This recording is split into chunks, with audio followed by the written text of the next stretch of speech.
Oke, hari ini kita masuk ke yang namanya eh, sistem koordinasi pada manusia. Ada semuanya slide-nya udah ada? Ada, Bu. Ada, oke. Alhamdulillah kalau udah ada. Nah, sengaja sama Ibu nanti di-share ke ruang belajarnya nanti aja ya, kalau ataupun Google Classroom-nya nanti kalau misalnya memang udah selesai materinya. Oke, sistem koordinasi manusia. Nah, mungkin kalian pasti sering melakukan berbagai macam aktivitas, kayak misalnya nih, kalian sekarang mungkin buka laptop, atau misalnya kalian mengetik sesuatu, kalian misalnya melihat sesuatu, melihat misalnya di sini teman-teman kalian atau melihat slide ini. Nah, ternyata di situ tuh banyak sekali organ-organ yang berperannya.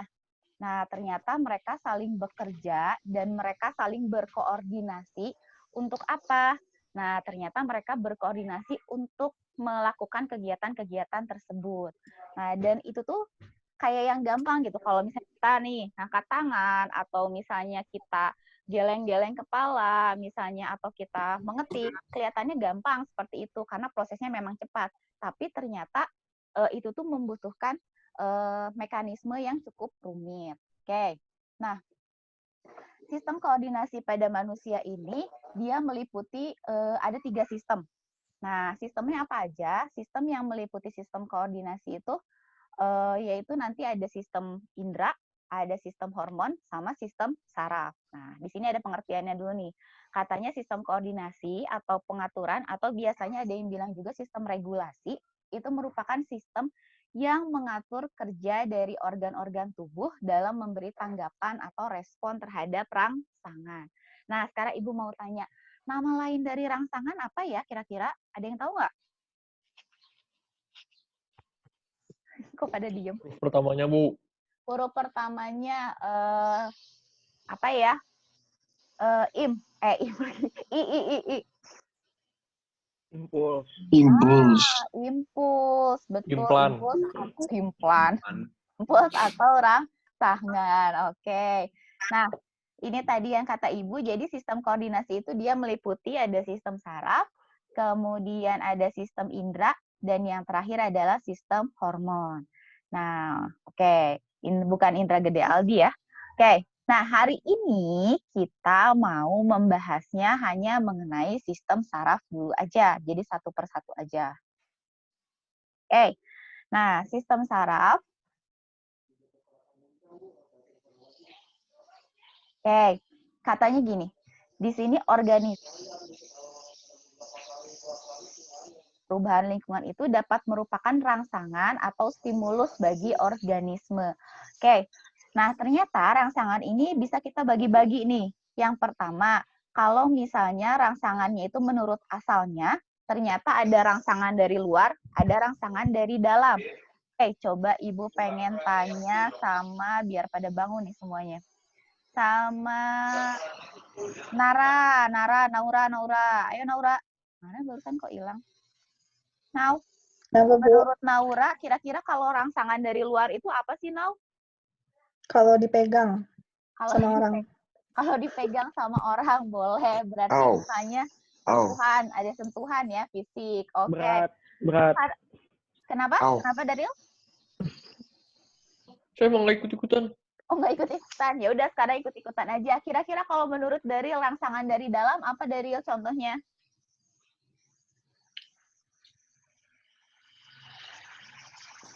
Ayo Daryl, kira-kira apa? Aku tahu, Bu. Nggak tahu. Aku tahu. Nah, aku tahu, siapa yang tahu? Acul. Acul, aku tahu, Bu. Cul? Apa, Cul? Lapar, Bu. Kalau lapar, Bu. Sip, satu lapar. Apalagi temennya Haus, lapar? Bu. Haus. Oke, apalagi? Gatel. Ngantuk. Ngantuk, boleh. Ngantuk juga. Oke, jadi itu adalah contoh-contoh kalau misalnya rangsangannya dari dalam. Kalau rangsangannya dari luar tadi betul, misalnya ada sentuhan atau misalnya cahaya, panas. Nah, itu termasuknya dia ke dalam rangsangan dari luar. Lalu berikutnya, kalau menurut jenisnya, ternyata rangsangan itu ada 3.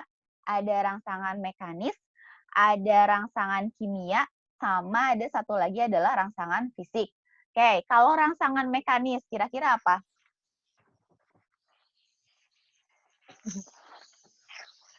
Rangsangan mekanis kira-kira apa? Tadi ya, yang dikatakan sama Nara itu ketika dia misalnya ada sentuhan atau misalnya ada gesekan, nah itu adalah mekanis. Kalau kimia, gimana kimia? Ya tadi, misalnya ada rasa lapar, haus. Tuh. Lalu bagaimana kalau yang fisik? Nah, kalau yang fisik itu misalnya ada dari rangsangannya dari listrik atau misalnya dari suhu. Nah, itu adalah yang rangsangan fisik. Oke, jadi katanya untuk bereaksi terhadap rangsangan, aduh Daryl nguapnya, untuk bereaksi terhadap rangsangan tersebut, nah ternyata tubuh kita itu memerlukan 3 komponen. Yang pertama yaitu reseptor, kedua sistem saraf, dan yang ketiga adalah efektor. Oke, nah sekarang saya pengen coba sambil ngabsen ya, absen 20 kelas 11-3 siapa? Naswa. Naswa, mana Nas? Oh, ini keluar nih. Nas, nah menurut Nas kira-kira kalau reseptor itu ada apa aja ya, Nas?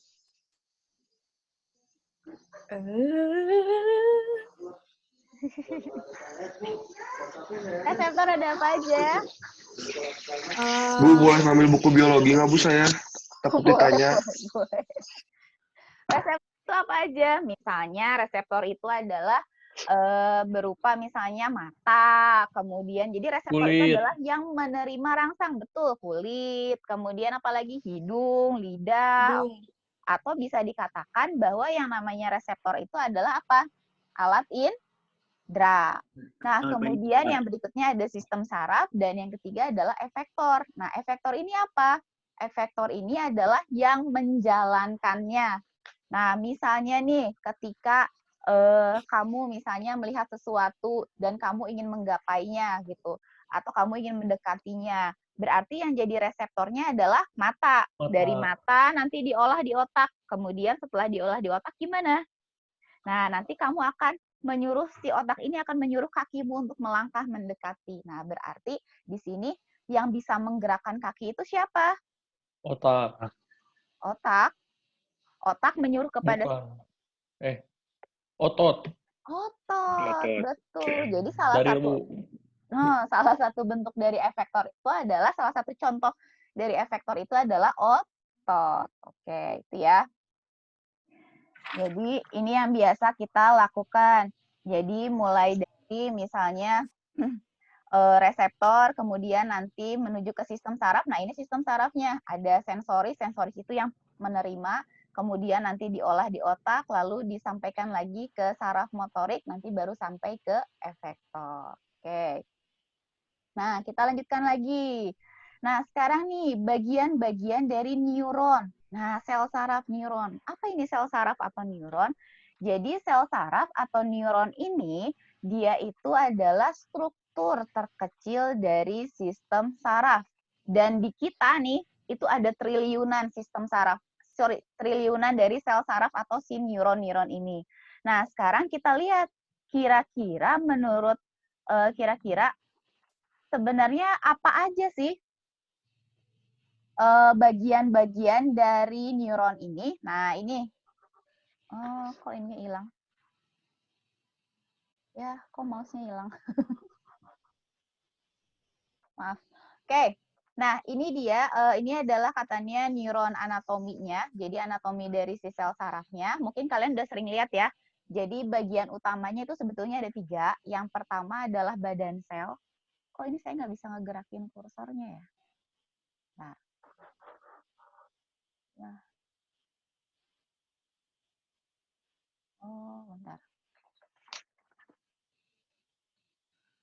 Oke. Nah, yang pertama itu adalah adanya badan sel. Mungkin kalian bisa lihat sambil gambarnya ya.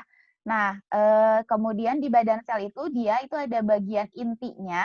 Jadi di sini ada inti selnya atau nukleusnya. Kemudian ada yang titik-titik-titiknya itu adalah yang namanya butir-butir nisel. Nah, si butir-butir nisel ini dia fungsinya adalah untuk mensintesis protein. Kemudian yang berikutnya juga ada serabut-serabut yang pendek. Oh, ini saya nggak bisa nunjukin ini ya. Ada serabut-serabut pendek Jadi si serabut-serabut pendeknya itu adalah yang namanya dendrit. Oke. Kemudian yang berikutnya lagi ada yang serabut panjang itu adalah yang namanya akson. Ini saya nggak bisa nunjukin ya, tapi kelihatan kan? Kelihatan, Bu. Bisa bedain nggak yang dendrit, yang mana badan sel, yang mana ada akson? Bisa? Bisa. Oke. Nah, kemudian apa sih fungsi dari dendrit? Jadi dendrit itu adalah baik dendrit maupun akson, dia merupakan tonjolan dari sitoplasmanya si badan sel. Nah, kalau dendrit sendiri, dia itu fungsinya untuk meneruskan impuls dari reseptor ke badan sel. Jadi dari reseptor itu masuk nih, si impulsnya atau si rangsangannya itu diterimanya adalah oleh dendrit. Dari dendrit nanti disampaikan ke badan sel. Dari badan sel dia lalu disampaikan ke yang namanya akson.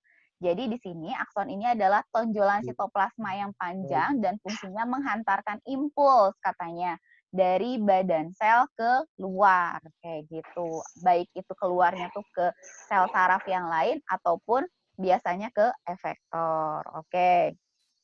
Nah, jadi kalau misalnya kita ibaratkan ternyata kabel bagian dari aksolnya itu dia terdiri dari yang namanya neofibril, kemudian diselubungi. Kalau kalian lihat di gambar ada yang warna ungu, nah itu adalah selubung.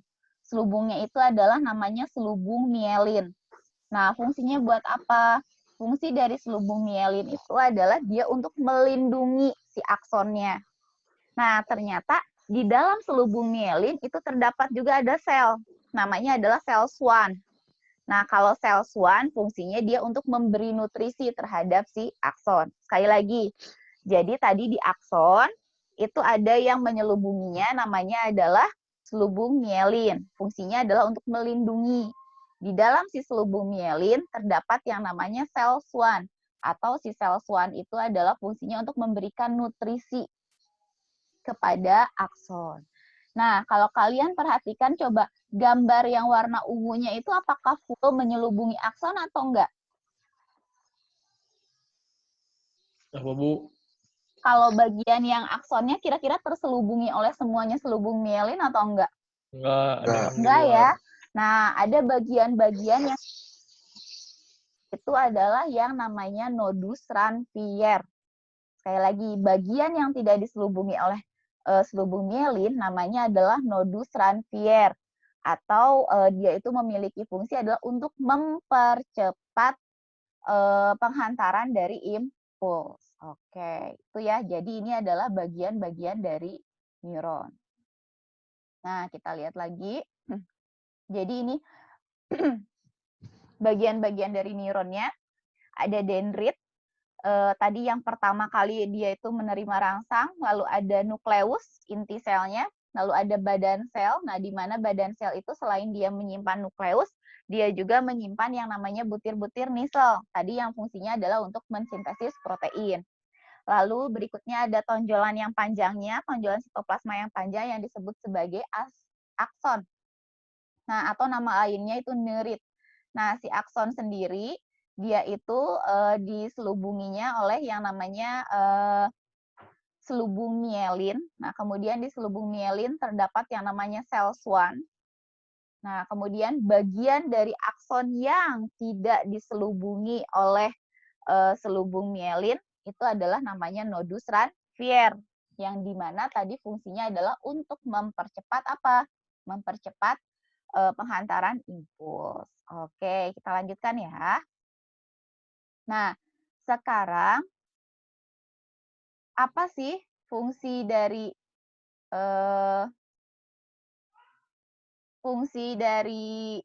sel saraf?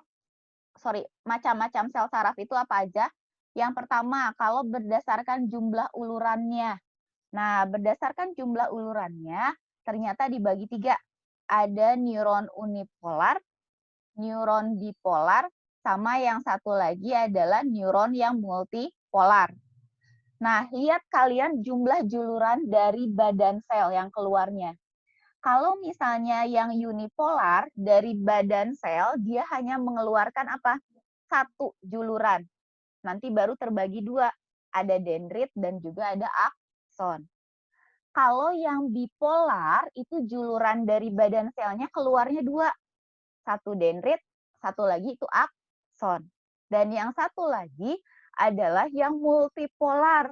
Kalau yang multipolar dari badan selnya, coba kalian perhatikan gambarnya, itu dia mengeluarkan banyak sekali percabangannya, baik itu dendrit maupun dia menjadi akson, gitu ya. Nah, itu tadi macam-macam sel saraf berdasarkan jumlah ulurannya. Yang berikutnya, kalau misalnya berdasarkan fungsinya, nah ini ada 3. Ada neuron sensorik, ada neuron konektor atau interneuron, sama neuron sensorik. Oh, sorry, satu lagi adalah yang C harusnya neuron motorik. Ya.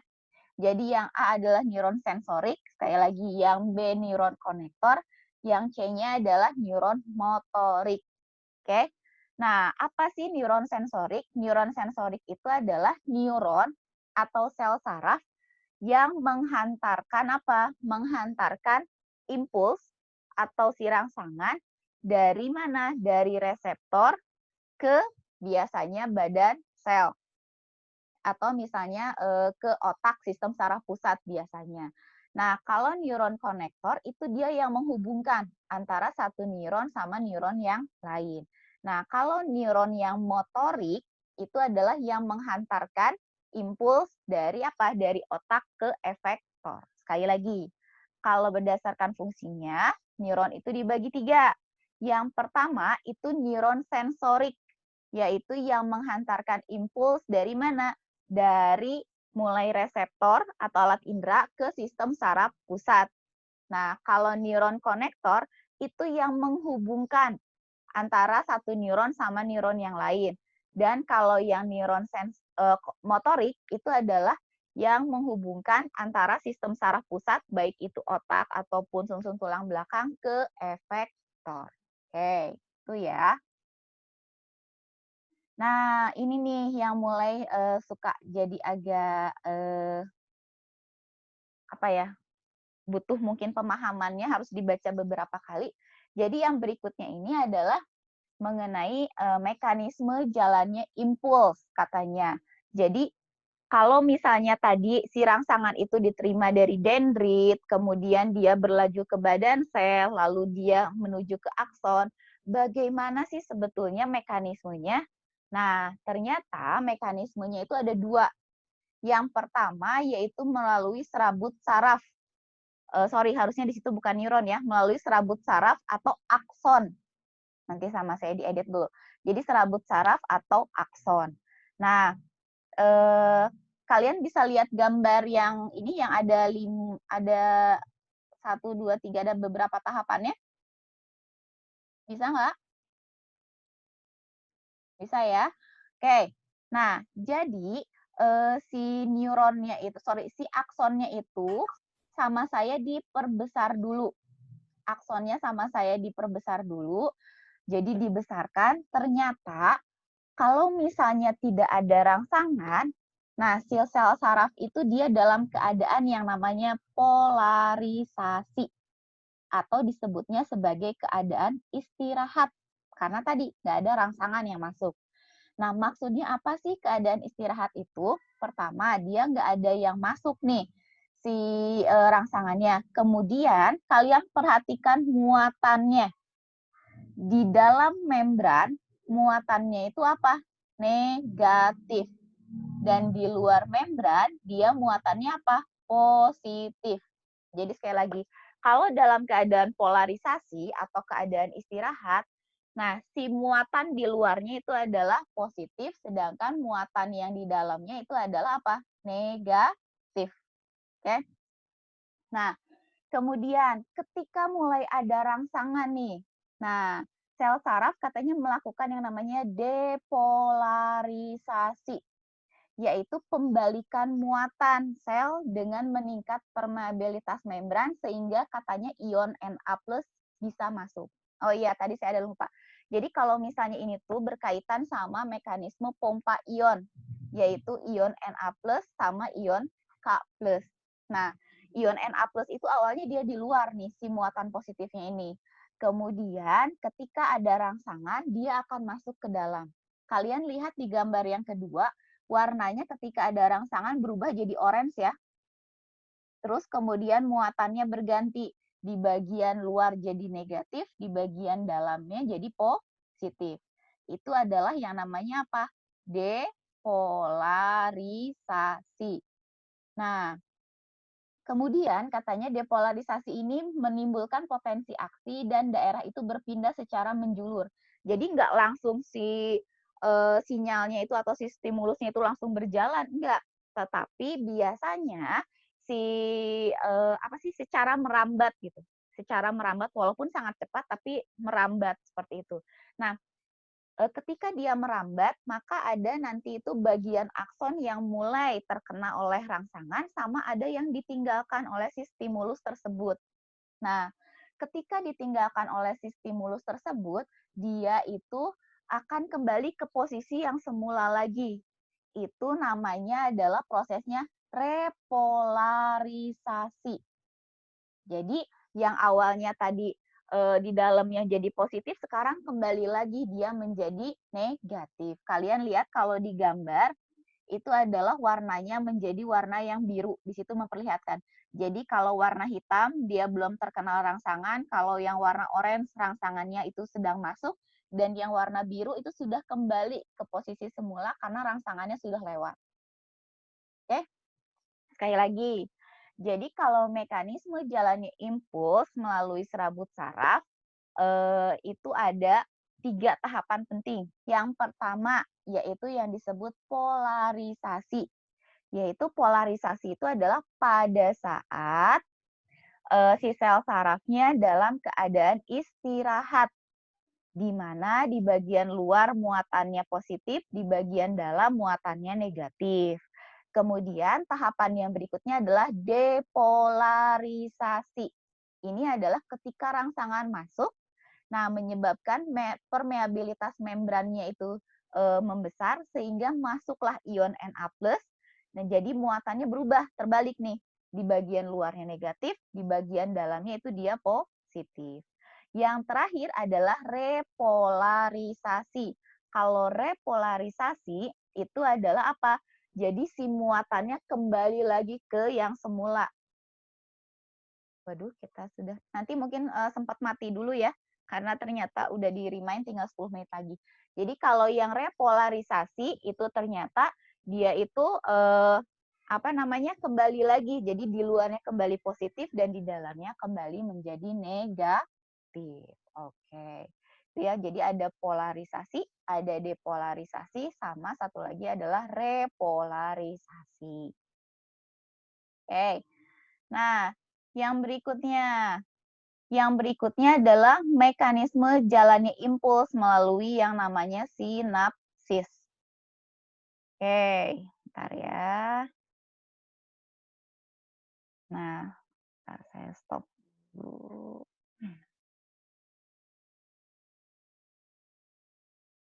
Oke. Sekarang udah ada layar kosong di depan kalian? Ada nggak? Ada. Ada. Ada. Sekarang Ada, Bu. apa sih yang namanya sinapsis? Oke, jadi kalau misalnya sama saya digambarkan, misal di sini itu dia tadi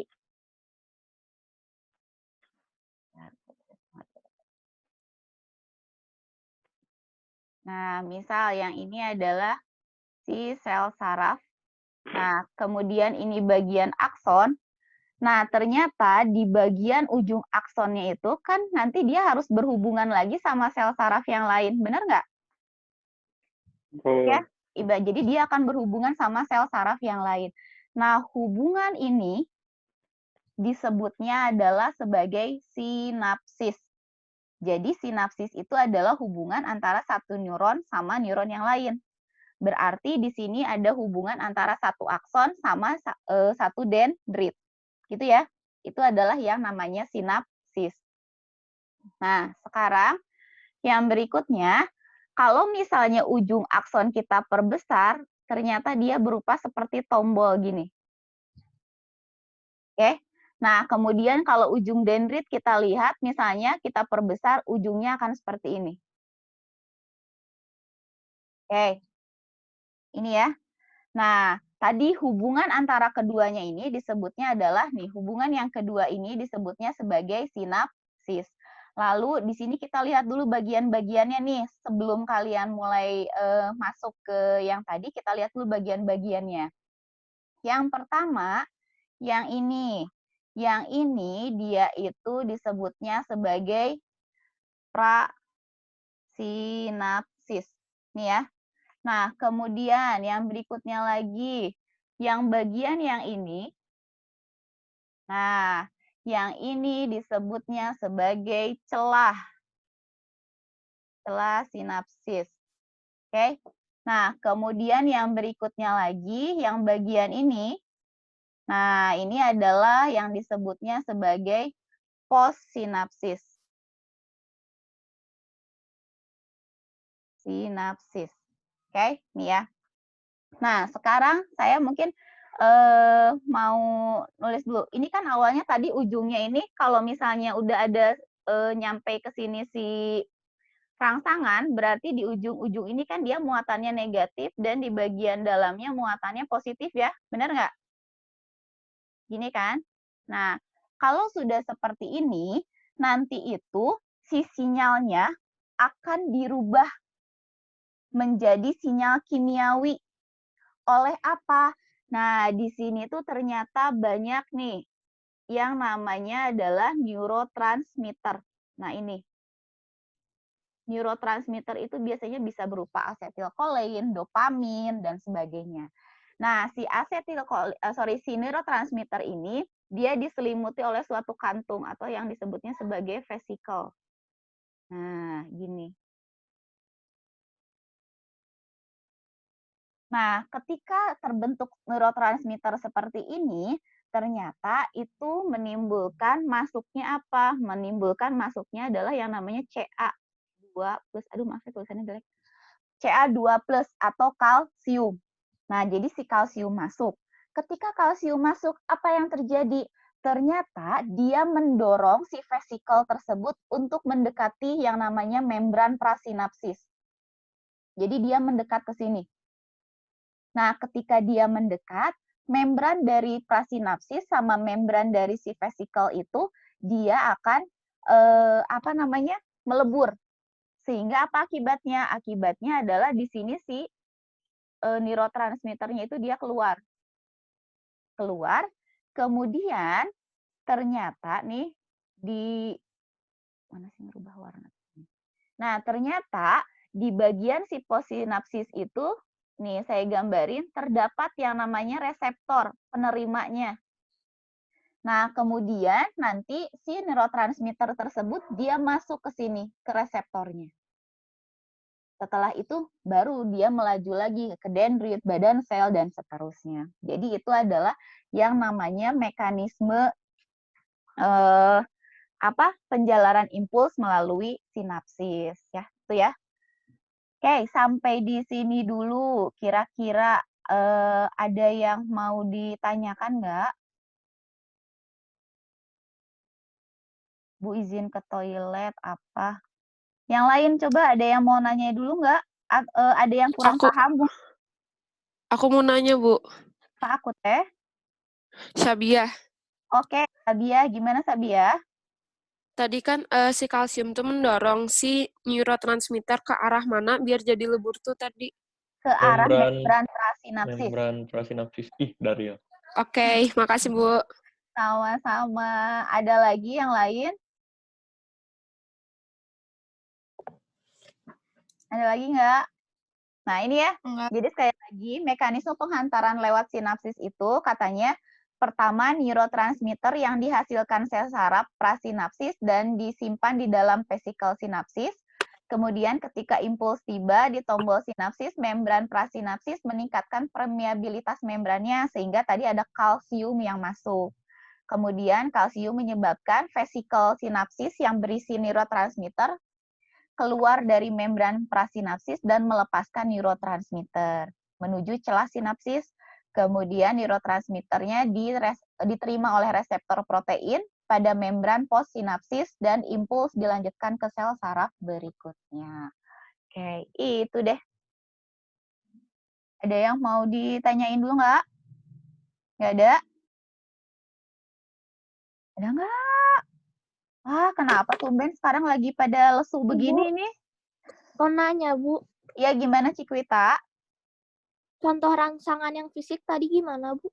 Kenapa? Contoh rangsangan yang fisik. Contoh rangsangan yang fisik itu misalnya sentuhan, tekanan, itu adalah contoh dari rangsangan yang fisik. Oke, ada lagi?